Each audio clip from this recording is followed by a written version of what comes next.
Në videon "Pse të studioj menaxhimin e cilësisë", tregoj se një nga arsyet është rritja e kënaqësisë së konsumatorit.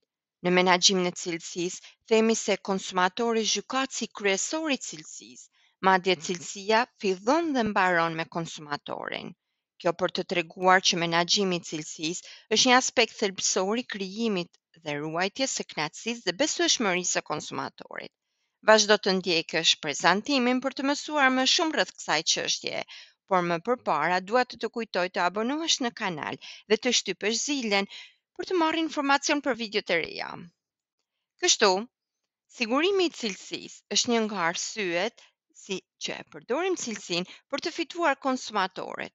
Menaxhimi efektiv i cilësisë siguron që produktet apo shërbimet që ofrohen nga një biznes të përmbushin apo të tejkalojnë pritshmëritë e konsumatorit. Kur konsumatorët përjetojnë një cilësi të caktuar në mënyrë të vazhdueshme, ato janë më të kënaqur dhe ka shumë të ngjarë të jenë besnik ndaj markës. Zvoglimi i defekteve dhe ankesave është një arsye tjetër. Përmes zbatimit të praktikave më të mira të menaxhimit të cilësisë, bizneset mund të identifikojnë dhe adresojnë çështjet e cilësisë përpara se ato të bëhen problematike për konsumatorët. Madje, ankesat dhe feedbacku nga konsumatorët mund të jenë një mënyrë që përdor biznesi për të përmirësuar cilësinë në mënyrë të vazhdueshme, një nga parimet e cilësisë.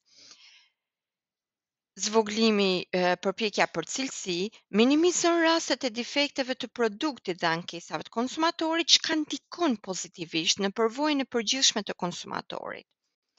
Përmirësimi i besueshmërisë, kur konsumatorët vazhdimisht përjetojnë cilësi të lartë, besimi tek marka rritet. Besimi është faktor kyç për kalimin nga kënaqësia, që është një reagim i momentit, tek besueshmëria, që është një zakon. Pasi në rastin e dytë, pra të besueshmërisë, konsumatorët kanë më të ngjarë të rikthehen tek një markë që ato besojnë se do t'u ofrojë një vlerë të qëndrueshme. Diferencimi në treg. Menaxhimi i cilësisë mund të ndihmojë një biznes të dallohet nga konkurrentët. Duke ofruar produkte apo shërbime të një cilësie të lartë, një markë mund të krijojë një avantazh konkurrues që tërheq dhe mban konsumatorët të kënaqur dhe besnik. Përgjigje ndaj përshtypjeve dhe ankesave të konsumatorit. Menaxhimi i cilësisë përfshin gjithashtu dëgjimin dhe përgjigjen ndaj përshtypjeve apo ankesave të konsumatorit. Ndryshe, feedbacku i konsumatorit. Ky proces i ndërlidhur siguron që bizneset të përmirësojnë vazhdimisht produktet dhe shërbimet në përputhje me nevojat dhe pritshmëritë në ndryshim të konsumatorit, duke rritur në këtë mënyrë kënaqësinë dhe besueshmërinë e tij. Dhe krijimi i vlerës në afatgjatë. Në fund të fundit, menaxhimi i cilësisë kontribon në krijimin e vlerës në afatgjatë për të dyja palët, si për biznesin, edhe për konsumatorët.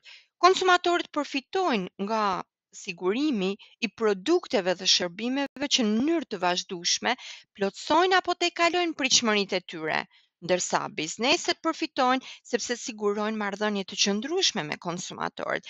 Pra, sigurojnë qëndrueshmërinë në treg dhe përfitim në afatgjatë. Ja, këto ishin disa nga arsyet se si përdoret cilësia për të fituar konsumatorët. Për më tepër, lexo literaturën apo kërko material në internet. Mund të navigosh edhe në kanal për të gjetur ndonjë prezantim interesant. Faleminderit.